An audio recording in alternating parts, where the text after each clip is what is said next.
that the grind is the dream. It's literally just holding yourself to a standard to get better over time.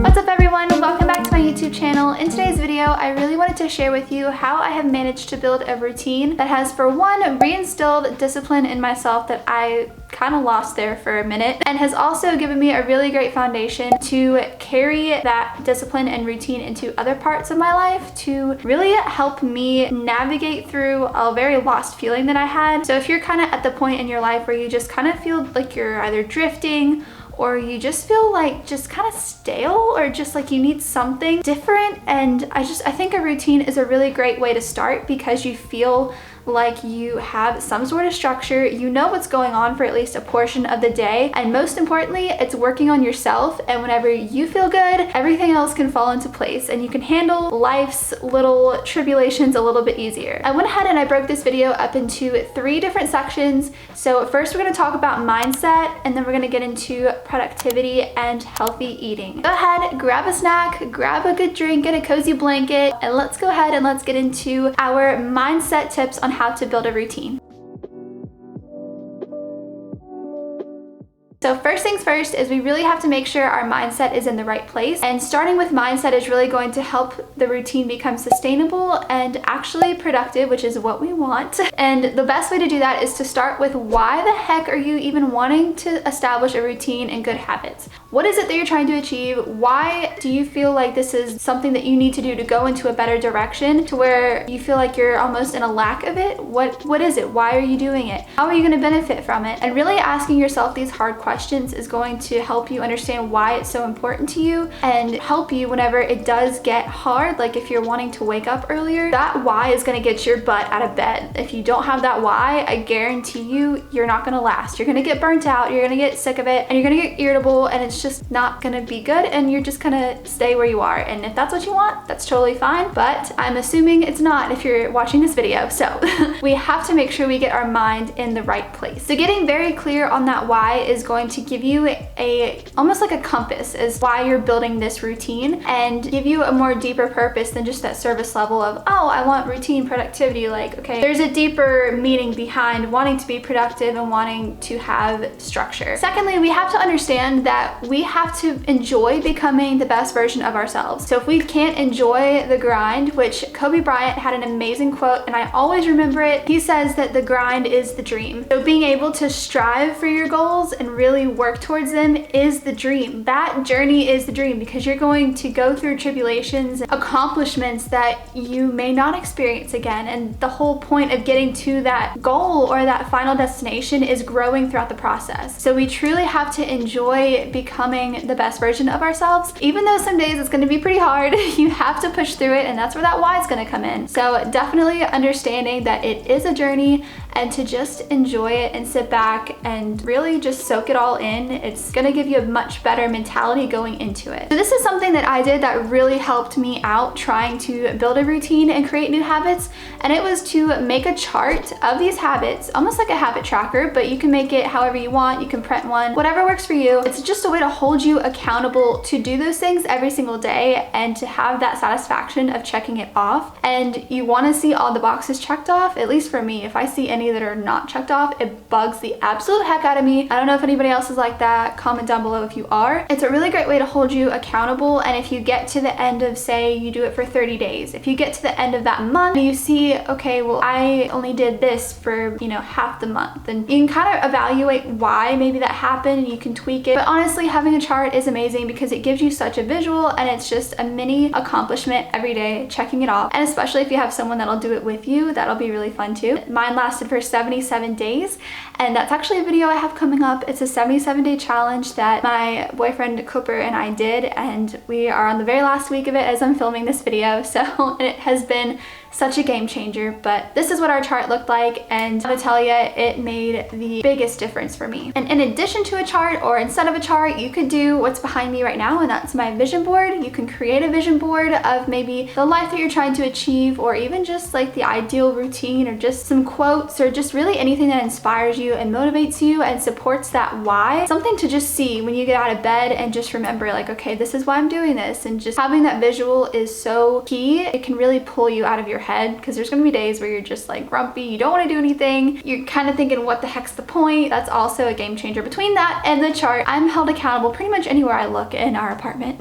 And lastly, this is super important, is you have to be patient with yourself. Understand this isn't gonna happen overnight. This is a gradual change. You want it to be gradual because you want it to last. Like I said before, there's gonna be days where they're not ideal, you woke up later than you wanted to, you didn't have time to read your book, you didn't have time to journal, maybe your workout was cut short, or you don't feel good enough to work out. That's totally okay. That's life. It's gonna happen. You can't have every single day perfect, and you can't hit every single note every single day. That's just not realistic. You have to be patient and just focus on becoming 1% better than you were yesterday. It's literally just holding yourself to a standard to get better over time. Don't try to go and, go from waking up at like 9 or 10 and not really having a routine to getting up at 5 tomorrow and working out and doing all this other stuff that you feel like you need to do. Don't do that. It's not gonna help you. It's just gonna burn you out and you're gonna be exhausted. Don't do that. I've done it.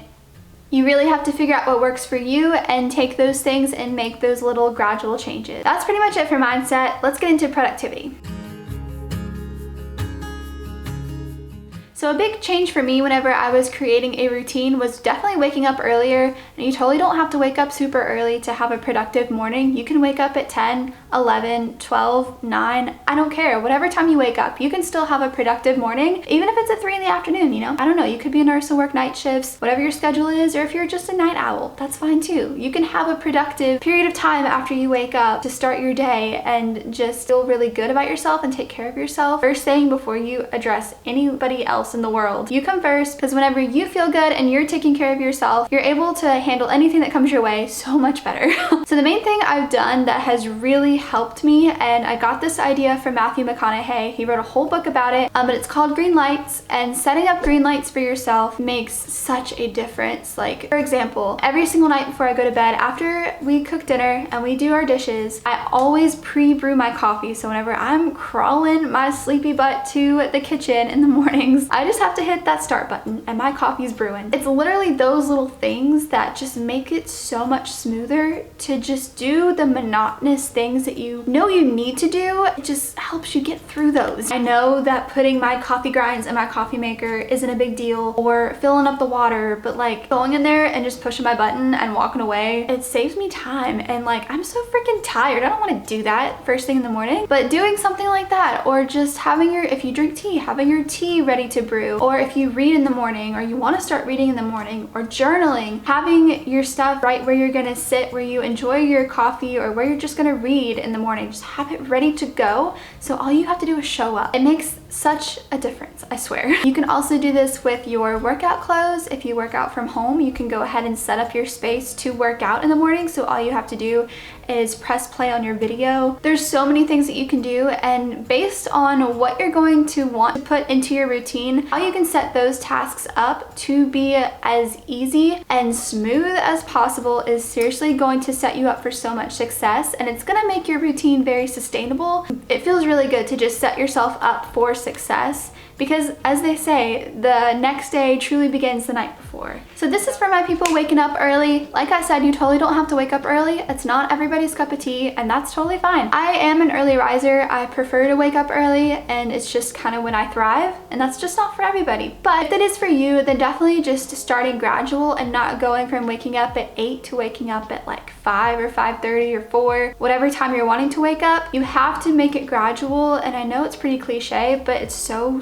true. It's cliche for a reason. If you're trying to wake up like 2 to 3 hours before you normally do, you're gonna burn yourself out and you're gonna be so exhausted, and it's just not gonna be practical or sustainable. And that's what we're trying to do. We're trying to make things practical and keep them sustainable so we can be successful. That's just not the way to do it. So what I would do is I would do maybe 30 minutes, waking up 30 to 45 minutes earlier, maybe for 3 days at a time, and just lower that time every few days so that your body gets used to waking up early, and you'll naturally feel more sleepy earlier in the evening and go to bed earlier, and then you want to wake up earlier. And it's a little cycle, but you have to take it gradually and not just jump right into it. So my next tidbit can go for if you're either an early riser or mid-morning waker-upper or afternoon waker-upper.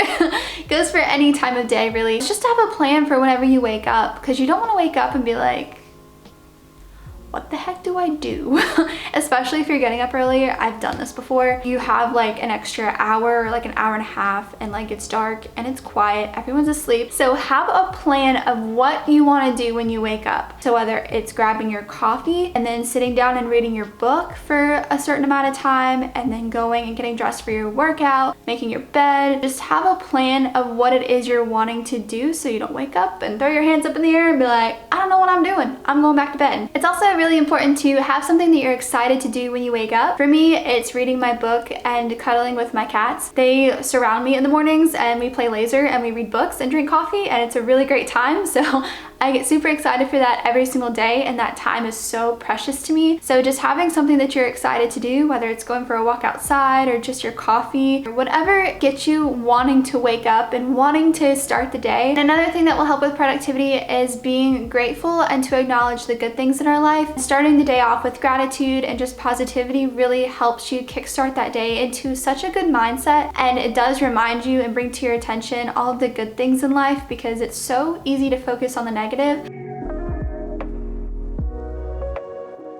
So when building a successful routine, one thing that I really did want to incorporate was healthy eating, and I felt like that whenever I had a good routine, it was so much easier to incorporate healthy eating because I was able to manage my time better, I was in a better space, and it was just a good equation for a healthy change to my diet. I think healthy eating can really fuel you and your routine, but as far as healthy eating, it is definitely a trial and error. You're gonna have to try healthy foods and just see which ones are practical for you, that you like, and that really fit into your day-to-day. That is still being tweaked for me and Cooper. We try different healthy recipes and just kind of see which ones we can kind of keep up and which ones we like, what time of day we can make them, like what can we prep. You really see what works, and that's whenever you take that and you just run with it. But just make sure that you're making gradual swaps. Don't go empty out your whole pantry and just fill it with fruits and vegetables. It's just not practical, and you just want to make sure you're making those gradual swaps and indulge in those unhealthy treats sometimes. There's nothing wrong with it. It's all about having balance, and I want to make sure that you keep it simple and don't overcomplicate it, because that's how I failed in the past. Like I said, it's really just what's practical and what's helpful for you and what makes you feel good. You should never restrict yourself from having an unhealthier treat. I really learned that when eating foods that are not as healthy for you, it's really important to just be mindful and maybe understand, you know, okay, this may not be a healthy food, but I'm enjoying it. It just feels really good to have, and just understand that that is part of building a sustainable, healthy lifestyle, is indulging and having that balance. That's just living, okay? We need to live our lives and not restrict ourselves. All right, you guys, well, that is basically the principles that I have built my routine on. My last video was a 5 a.m. morning routine,